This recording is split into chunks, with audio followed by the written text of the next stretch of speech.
আমার মনে আছে ছোটবেলায় আমাদের মুখস্থ করতে হতো যে এক অঙ্কের সবচেয়ে বড় সংখ্যা হচ্ছে একটা নয়, এক অঙ্কের সবচেয়ে ছোট সংখ্যা হচ্ছে একটা এক, দুই অঙ্কের সবচেয়ে বড় সংখ্যা হচ্ছে দুইটা নয়, দুই অঙ্কের সবচেয়ে ছোট সংখ্যা হচ্ছে একটা এক দিয়ে একটা শূন্য, তিন অঙ্কের সবচেয়ে বড় সংখ্যা হচ্ছে তিনটা নয়, তিন অঙ্কের সবচেয়ে ছোট সংখ্যা হচ্ছে একটা এক দিয়ে দুইটা শূন্য। মানে তিন অঙ্ক পূরণ করতে আর যতগুলো লাগে অতগুলো শূন্য। একইভাবে চার অঙ্কের সবচেয়ে বড় এটা, ছোট এটা, পাঁচ অঙ্কের সবচেয়ে বড় এটা, ছোট এটা। এই জিনিসটা আমরা মুখস্থ করেছি, কিন্তু আমরা যখন এটা পড়েছি তখন আসলে কেউ আমাদেরকে এটা বুঝাই দেয় নাই যে এটা কেন এরকম। আজকে এই ইন্টারেস্টিং জিনিসটা নিয়ে একটু গল্প করব। আমাদের অঙ্ক হচ্ছে 10টা, 1 থেকে 9 আর শূন্য। এক হচ্ছে সবচেয়ে ছোট সংখ্যা এক অঙ্কের। তারপরে কত, আমরা এটাকে এক বাড়াবো, 2, তারপর একটা 3, এভাবে বাড়তে বাড়তে বাড়তে বাড়তে 8-এর পরে 9, 9-এর পরে তো আসে শূন্য। তো সেক্ষেত্রে বোঝা যাচ্ছে যে আমাদের আসলে এই এক ঘরে আর হচ্ছে না। তো এক ঘরে যখন হচ্ছে না, তার মানে আমরা বলে দিতে পারি যে এই এক অঙ্কে আসলে 9-এর থেকে বড় সংখ্যা লেখা যায় না। এই জন্য এক অঙ্কের সবচেয়ে বড় সংখ্যা হচ্ছে 9, এবং যেহেতু শুরুটা ছিল 1 থেকে, সেই জন্য এক অঙ্কের সবচেয়ে ছোট সংখ্যাটা ছিল হচ্ছে 1। 9-এর পরে কী করণীয়? 9-এর পরে যেহেতু আমাকে এখানে আর যাওয়া যাচ্ছে না, আমাকে এই পাশে শুরু করতে হবে। তো এখানে সবচেয়ে ছোট কোনটা, আমি কি শূন্য দিয়ে ধরবো? না, কারণ আমরা জানি যে সংখ্যার বাম পাশে শূন্যের কোনো ভ্যালু নেই।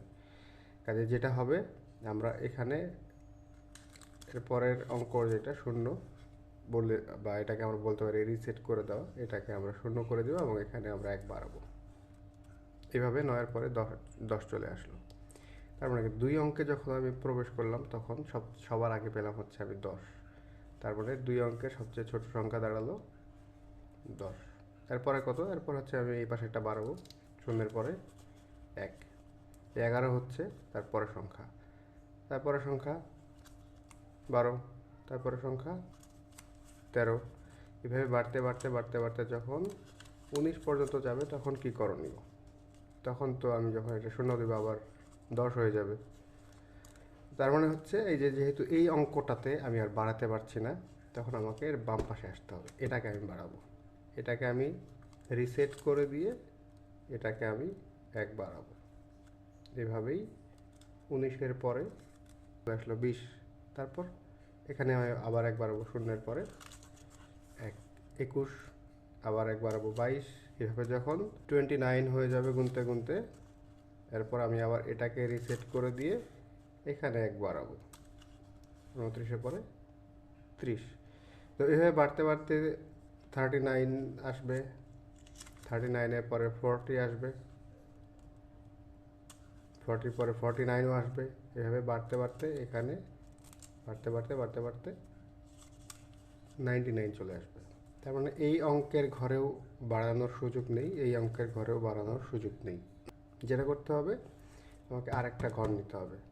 সিমিলারলি আমরা এখানে অবশ্যই শূন্য নেব না, কারণ শূন্য সামনে দেওয়া আর না দেওয়া একই কথা। তো যেটা করার, আমি এটাকেও রিসেট করে দিব, এটাকেও রিসেট করে দিব, এবং আরেকটা ঘরের আমার হেল্প নিতে হচ্ছে, আরেকটা অঙ্কের হেল্প নিতে হচ্ছে। এই 99-এর পরে চলে আসলো 100। তো তিনটা অঙ্ক নিয়ে যখন আমি শুরু করছি তখন প্রথম সংখ্যাটাই পেলাম হচ্ছে 100। তার মানে তিনটা অঙ্ক দিয়ে সংখ্যা লিখতে গেলে সবার ছোট যে সংখ্যাটা পাচ্ছি সেটা হচ্ছে 100।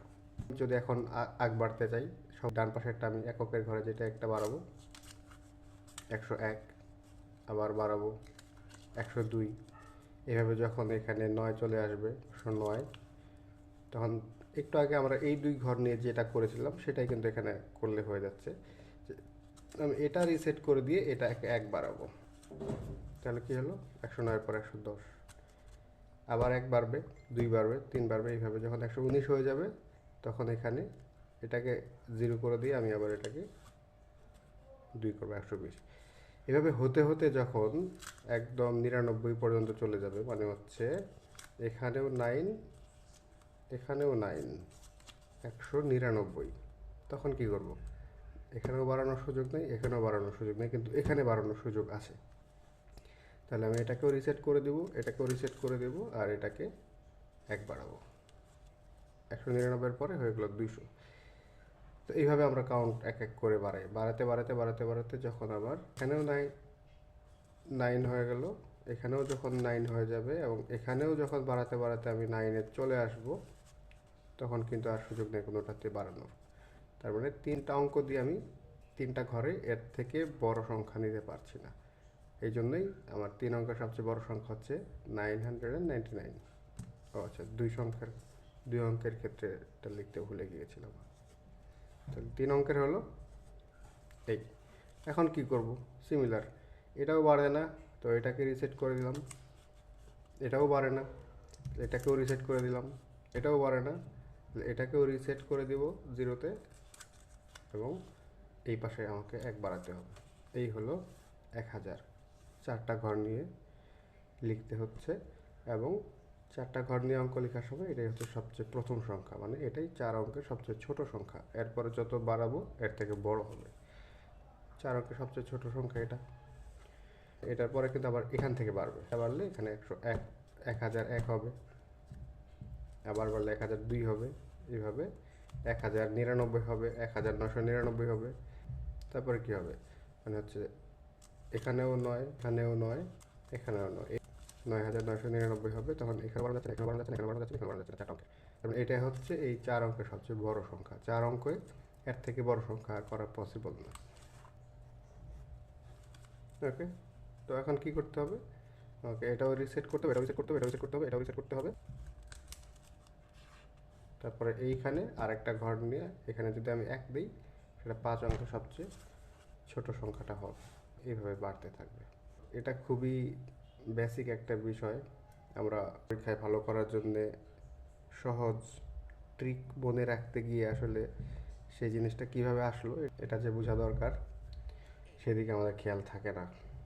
এবং এটা আসলে ছোটোবেলার বাচ্চাদের পড়াশোনা থেকে বড়োবেলা পর্যন্ত সব জায়গায় এই জিনিসটা আছে। মনে রাখা অসুবিধা না, অসুবিধাটা হচ্ছে সেই ট্রিকটা আসলে কীভাবে আসলো সেটা না বুঝতে পারা, না জানা। সেটা না জানলে পড়াশোনার বা এই অঙ্ক করার যে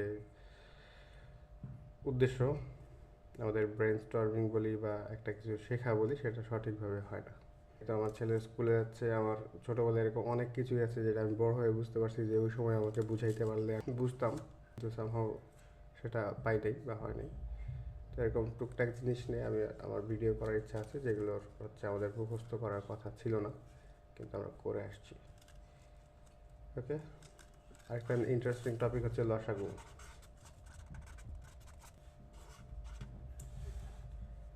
অনেক করেছি আমরা লসাগু, কিন্তু আসলে কি কেন দরকার সেই আলোচনাটা অনেক মজার হইতে পারে।